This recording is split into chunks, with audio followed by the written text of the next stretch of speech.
Bukan guide pesugihan. Di sana kuncennya juga nggak percaya pesugihan, Bang. Lah, tunggu. Sumpah. Maaf, kuncen tuh ya. Iya. Nanti jadi Perlu fitnah diketahui. ya. Iya. Coba gimana? Kuncen-kuncen sana, saya tanya, di sini beneran isu pesugihan tuh beneran ada nggak? Nggak ada. Mereka bilang pesugihan yang ada tumbalnya nggak pernah ada. Orang kejawen itu juga nggak percaya pesugihan yang ada tumbalnya, Bang. Itu Betul. makanya isu ini dari mana munculnya nih? Dan isu ini melekat banget di Indonesia. Iya, jadi maaf ya, gua nangkepnya Gunung Kawi ini jadi tempat yang sangat menyeramkan. Iya. Di mana di situ banyak ilmu hitam, energi pekat yang Iya. bisa membuat orang sukses, tapi resikonya nyawa lu sebagai tumbal. Itu yang Seolah-olah, akhirnya. iya, padahal nggak ada, Bang. Padahal- Itu isu entah siapa yang membuat. Oh, jadi Nggak ada. memang udah tahun ke Iya. tahun. Kita itu setiap tahun ada perayaan kayak Idul Fitri, Cap Gome, kemarin itu Ya, ada standar Haul. aja gitu ya. Standar aja. Iya. Jadi emang tempat sejarah, budaya, bahkan dikunjungi sama murid-murid setempat untuk belajar. Waktu itu ada kurikulum merdeka. Iya. Abis itu ada kunjungan-kunjungan dari dinas pariwisata tuh juga ada karena Ya, kan normal aja. normal. Jadi terus kayak kita juga dipantau kayak misalnya, mungkin sudah harus ada pembaruan kayak dibanyakin lagi lampu-lampunya, harus ada CCTV kayak gitu. Tapi orang-orang setempat ada yang mengeluhkan merasa difitnah nggak? Banyak banget. Karena kan kalau misalnya orang enggan ke Gunung Kawi atau ke pesarian Gunung Kawi, mereka itu kehilangan mata pencahariannya. Banyak petani yang barangnya jadi nggak kejual, pengrajin yang barangnya nggak dibeli. Oke. Terus sama ini pegiat budaya, seniman tradisional itu jadi nggak ada pekerjaan atau dilabelin dukun. Betul. Oke. Yang aku tangkap dengan maraknya isu Gunung Kawi ini jadi negatif. Betul. Kalau ke sana jadi tidak beres. Betul. Orang jadi takut. Padahal di sana nggak serem. Iya, nggak ada serem-seremnya sama Jadi sekali. kasihan ini Gunung Kawi dan orang-orangnya kena fitnah juga begitu. Iya. Betul. Entah siapa yang buat cerita pesugihan Gunung Kawi itu, entah siapa. Nah, kalau penelusuran lu waktu itu, yang lu tangkep itu kenapa bisa sampai jadi begitu tuh tempat apa?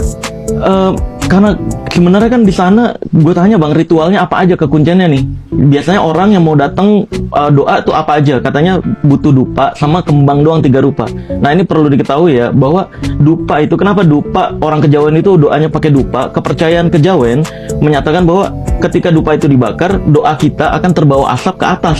Ya itu Gitu. itu analogi-analogi. Iya, karena- filosofi. filosofi ya, Iya, sorry, filosofi. dia percaya bahwa kata-kata kita ke bawah ke atas sehingga lebih gampang terkabul menuju Iya, Tuhan gitu. iya. Nah, sebenarnya cuma itu doang doa, dan di sana ada makamnya, Bang. Ada makam di keraton juga. Oh, di keraton juga. Oh, berarti daerah sana ada beberapa makam ya? Kalau di tempat saya dari tahun 1871 Iya, makamnya. makam lama kan?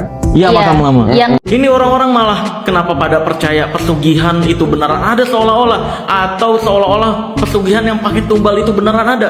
Dungu, sumpah dah, gue ke Gunung Kawi ya, itu kalau penonton saya mah pasti ngerti bahwa menunjukkan di sana tuh cuma sekedar doa kepercayaan orang-orang kejawen. Kenapa jadi seolah-olah diberitainnya dan dianggapnya pesugihan itu beneran ada? Apalagi percaya pesugihan yang pakai tumbal itu ada. Kalau emang pesugihan pakai tumbal ada, mau dong gua tumbalin dong. Foto gua banyak tuh di internet, mau dong gua jadi tumbalnya dong.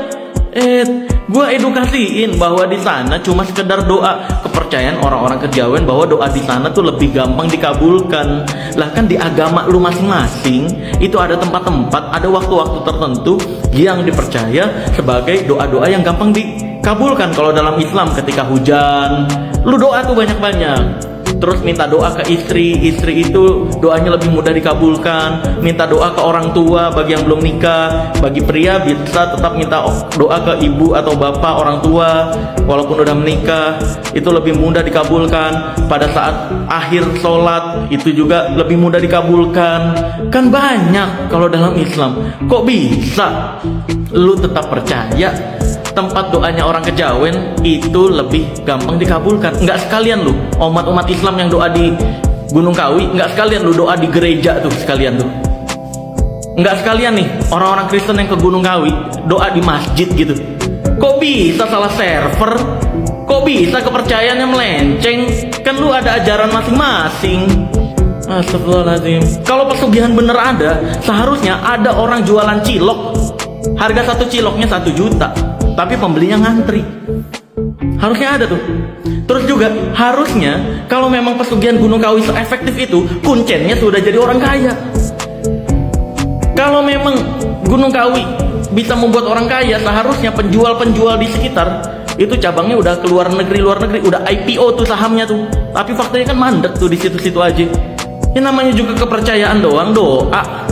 Kok bisa dipercaya malah pesugihan itu beneran ada? Makanya tonton konten saya, tonton edukasi saya secara full.